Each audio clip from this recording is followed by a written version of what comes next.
الله الرحمن الرحيم. الحمد لله والصلاة والسلام على رسول الله نبينا محمد وعلى آله وصحبه ومن والاه. طبعا أنا لن أتداخل مرة أخرى في قناة حقائق الأديان لأسباب كثيرة. سبب من ضمن الأسباب أن هذه القناة ليس قصدها أو صاحبها ليس قصده يعني إظهار الحق والوصول إلى يعني ما يصلح من المسلمين ويعني ويؤدي بهم إلى كلمة السواء، بقدر ما يريد ملء الوقت ويعني التواصل على يعني تحقيق مكاسب أخرى ليس لها علاقة بالدعوة.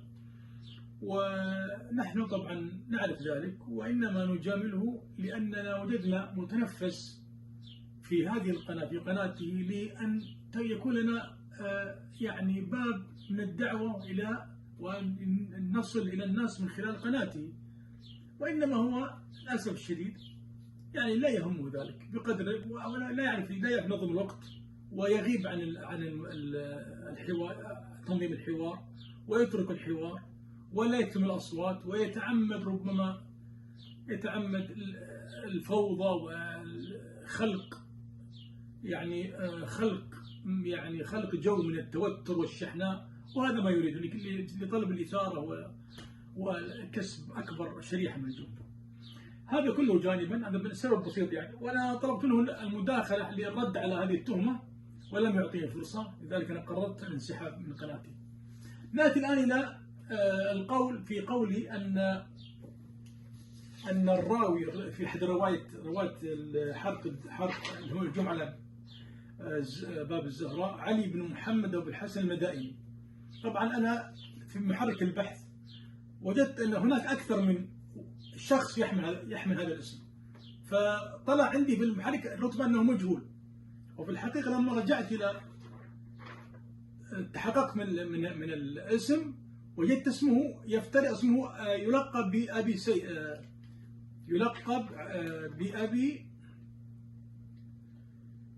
بأبي سيف علي بن محمد المدائني ابن أبي سيف فرقت بينه وبين علي بن محمد المدائني رجل آخر، وربما رجل آخر أيضا، فحصل عندي لبس. وأنا لم أقل الذهبي، لم أقل إن الذهبي قال مجهول، هذه موجودة مسجلة، محاضرة مسجلة ونستمع لها مداخلتي الآن.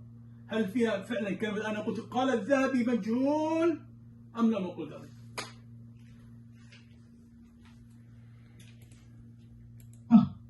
خرج عليه الزبير. طيب الآن رواية البلادي فيها فجاء عمر ومعه فتيل، شوف زيادة فتيل. هذه المدائني رواه عن من؟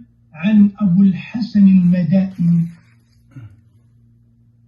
وأبو الحسن هذا المدائني ليس قال أبو الحسن المدائني مولى عبد الحميد سلمة ليس بالقوي، ورتبته ليس بالقوي، هذا صحيح. ورتبته مجهول، لم أقل الذهبي. شوف ما في ذهبي، مجهول. أين الذهبي؟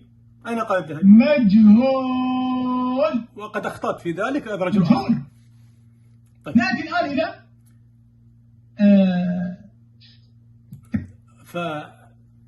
فسواء كان ثقة أو يعني فهو مطعون فيه. علي بن محمد الحسن المدائني أبو سيف مطعون فيه. وننظر الآن إلى ميزان الاعتدال في ترجمة هذا الرجل. نرجع له، تفضل نقرأ مع بعض. ميزان الاعتدال الذهبي، المكتبة الشيعية، ميزان الاعتدال الذهبي الجزء الثالث صفحة 153. علي بن محمد أبو الحسن المدائني الإخباري صاحب التصانيف ذكر ابن عدي في الكامل، فقال علي بن محمد بن عبد الله بن أبي سيف المدائني مولى عبد الرحمن بن سمرة ليس بالقوي في الحديث. هذا هو الشاهد. والذهبي لم يقل إنه ثقة كما ذكر، سنبين الآن. فتبين أن هذا الرجل قال عنه ابن عدي، وهناك من صححه. نعم هناك من صححه، زي اللي صححه من وثقه ابن معين قال يحيى بن معين ثقة وليس الذهبي، إنما يحيى بن معين ثقة وليس الذهبي. وقال الذهبي. وعندنا نحن قاعدة نحن أهل السنة، إذا اجتمع توثيق وجرح يقدم في علم الحديث، يقدم الجرح على التعديل، ويقدم الجرح فإذا الرواية ضعيفة السند، ما دام فيها طعن ليس بالقوي، طعنه أحد العلماء فيبقى ضعيفا وإن وثقه آخر. هذه قاعدة معروفة، هذه حديثية معروفة، فالرواية ضعيفة. هذه رواية ابن أبي شيبة. نشوف الآن في دقيقة 747 لنرى دقيقة 747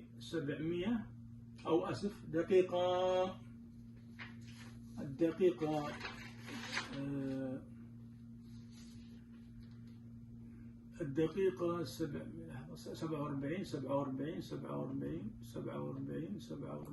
استويناها. الرجل أيضا جدير بالتفاعل إن هو أقدر منه في هذا الأمر، فالهدف هذه العبرة في الخواتيم بعدين راح تبين إن شاء الله. أولا أحبتي، النقطة الأولى، سعد الشريف قبل خروجه وانسحابه من المناظرة قال بأن المدائني أبو الحسن المدائني هذا مقدوح فيه، قال الذهبي عنه مجهول. هل أنا قلت الذهبي؟ يا أخوان، هل أنا قلت قد رأي محاضرة مسجلة، أنا أكتبه هنا من دار الزهراء عيسى فاروق، لما أقول الذهبي قال مجهول أبدا. طبعا الآن هذا سبحان الله كذب على الذهبي وكذب على الناس. هو كذب علي الآن وكذب على الناس، هو الآن كذب علي، أنا ما قلت الذهبي. تفضل. هذا أحبتي ميزان الاعتدال للذهبي الجزء الثالث الصفحة 153 ترجمة رقم 5921 يقول: وهو علي بن محمد أبو الحسن المدائني الإخباري صاحب التصانيف، وروى عن الزبير بن بكار وأحمد بن زهير والحارث بن أبي أسامة. ونقل الذهبي عن يحيى إنه قال المدائني ثقة 3 مرات في ميزان الاعتدال. يقول زين الذهبي يقول ثقة. شوف يقول الذهبي كيف، شوف مرة قال يحيى بن معين، يحيى بن معين، ومرة قال الذهبي. شوف كيف تلبيس على الناس. بينما الذي قال ثقة من هو؟ يحيى بن معين. ثقة يحيى بن معين وليس الذهبي. طيب. نخلص بعد ذلك إلى أن هذه القصة ليس فيها بحمد الله تعالى كما بينا، ليس فيها، الروايات كلها ضعيفة، وقد بينت ضعفها في الروايات التي أوردها. ليس فيها حرق إصدار الزهراء، وليس فيها كسر ضلع، وليس فيها اسقاط جنين، وليس فيها كبس رأس لفاطمة، وإنما هو تهديد، والتهديد هذا لم ينفذ. وفي الرواية أن عمر يقول: والله إنك لأحب إلينا بعد رسول الله. وهذا قمة المحبة. هذه رواية عليك أصلا، لأن عمر يقسم أن فاطمة من أحب الناس إليه. فإذا قالوا منافق فنقول: كيف يزوج منافق؟ كيف يزوج الإمام علي ابنته رجل منافق؟ والرسول صلى الله عليه وسلم يقول: من أتاكم من ترضون دينه وخلقه فزوجوه. فكيف الإمام علي يزوج ابنته لمنافق إذا كان كلام كذب ونفاق؟ هذا أمر آخر. كيف يرضى الشيعة أن علي يجر إلى البيعة كالجمل، يوضع الحبل في رقبته ويجر، وهذه إهانة. أيضا نتساءل: أين علي؟ ما دور علي حينما أتى عمر ليحرق الباب دار الزهراء؟ ثم إن الرواية ليست من أجل فاطمة، وهذا الإحراق الذي سيحصل إن صحت الرواية على المتخلفين. فاطمة لا علاقة لها بالموضوع. فاطمة رضي الله عنها لا علاقة لها بموضوع عمر، لا من قريب ولا من بعيد، بل هو قال: إني أحب، بل أنت أحب الناس إلينا بعد رسول الله. فما دخل فاطمة في الإحراق؟ هو يريد أن يخرج هؤلاء للبيعة. فهل فاطمة عليها بيعة؟ ما عليها بيعة فاطمة. ولاحظتم في كلامه هنا إن شاء الله لو أجده، للأسف لم أجد الآن كلامه، لكن موجود إن شاء الله بعد هنا، يعني لم أضع الدقيقة بالضبط التي قال فيها عندي استعداد أن أصير ملحد ولا أصير سني، مسلم سني، وهي موجودة وإن شاء الله نضعها في الحلقة القادمة إن شاء الله. لكن هذا بس فقط وضعت هذه اللي يبين اللبس الذي حصل، وفيه إعلان تركي لهذه القناة. والسلام عليكم ورحمة الله وبركاته.